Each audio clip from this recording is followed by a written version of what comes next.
തൃശൂർ, പാലക്കാട് ജില്ലകളിലെ വിവിധയിടങ്ങളിൽ ഇന്നും ഭൂചലനം അനുഭവപ്പെട്ടു. 2.9 തീവ്രതയാണ് തൃശൂരിൽ രേഖപ്പെടുത്തിയത്.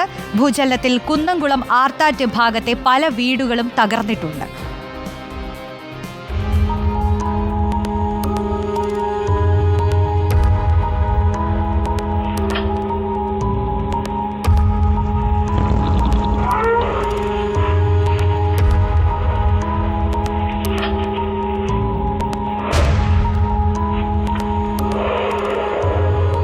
തൃശ്ശൂർ ജില്ലയിലെ വിവിധയിടങ്ങളിൽ ഇന്നും ഇന്നലെയുമായിട്ട് ചെറുതും വലുതുമായ രീതിയിൽ ഭൂചലനങ്ങൾ ഉണ്ടാകുന്നുണ്ട്. അത് ഏറ്റവും അധികം എഫക്റ്റ് ചെയ്തൊരു സ്ഥലത്താണ് നമ്മളിപ്പോൾ നിൽക്കുന്നത്. കുന്നംകുളത്തെ ആർത്താറ്റിനടുത്ത് ചീരംകുളം എന്ന പ്രദേശത്താണ്.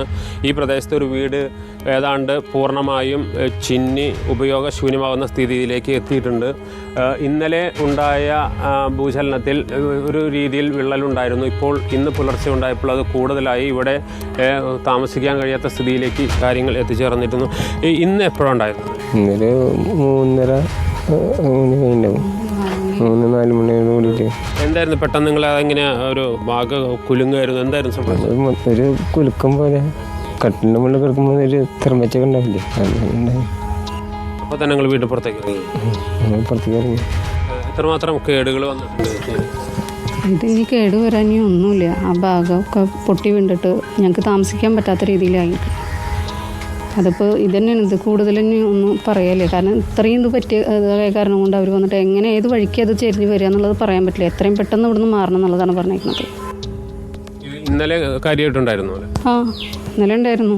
ഇന്നലെ ഇപ്പോൾ അതാണ് ഇപ്പോൾ ഇന്നലെ ഭയങ്കരമായിട്ട് വിണ്ട് പൊളിഞ്ഞ് വീണതൊക്കെ ഇന്നലത്തെ ഇതിൽ കൂടുതലായിട്ട്. ഇന്നിപ്പോൾ ഈ ഇതിന്നിപ്പോൾ പുലർച്ചയ്ക്ക് ഉള്ളതിലുണ്ടായിട്ടുള്ള സൺസൈഡ് ഇത്രയും നീളം പൊട്ടി.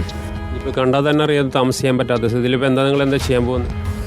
ഞങ്ങൾക്ക് എന്തെങ്കിലും അതിനുള്ള കാര്യങ്ങൾ ഞങ്ങൾക്ക് ചെയ്തു തരണം. ഞങ്ങൾക്ക് വേറെ മാറിപ്പോകാനൊന്നും ഞങ്ങൾക്ക് പറ്റില്ല. കാരണം ഒരു എളുപ്പമല്ല ഞങ്ങൾക്ക് മാറിപ്പോയിട്ട് വേറെ വീട് വാടക എടുത്താൽ അല്ലെങ്കിൽ വേറെ ജീവിക്കാൻ എളുപ്പമല്ല. അന്നത്തെ കാര്യത്തിന് പോയിട്ട് ജീവിക്കുന്ന ആൾക്കാരാണ്. ഉദ്യോഗസ്ഥരോ അല്ലെങ്കിൽ ജനപ്രതിനിധികൾ ആരെങ്കിലൊക്കെയും വന്നിരുന്നു?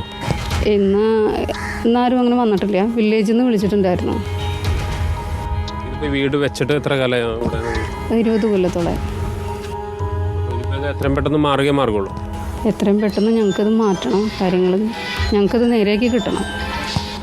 ഏറ്റവും പ്രധാനപ്പെട്ട കാര്യം, ഈ സമീപ പ്രദേശങ്ങളിലെല്ലാം തന്നെ ഇത്തരത്തിൽ ചെറുതും വലുതുമായ രീതിയിലുള്ള കേടുപാടുകൾ വീടുകൾക്ക് സംഭവിച്ചിട്ടുണ്ട്. ഈ പരിസരത്ത് ഈ വീട്ടിൽ എന്തായാലും താമസിക്കാൻ കഴിയില്ലെന്ന് നമുക്ക് വ്യക്തമാണ്. കാഴ്ചയിൽ തന്നെ നമുക്ക് വ്യക്തമാണ്.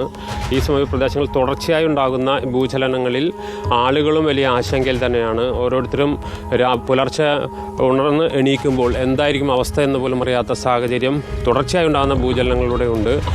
ഇതിനൊരു പരിഹാരമുണ്ടാക്കുക എന്നത് എങ്ങനെയാണെന്നറിയില്ല. പക്ഷേ ഈ തകർന്ന വീടുകളിൽ നിന്ന് ആളുകൾ എത്രയും പെട്ടെന്ന് മാറ്റിപ്പാർപ്പിക്കേണ്ടത് ഒരു അനിവാര്യതയാണ്. Reporter Jaisine, reporter, Thrissur.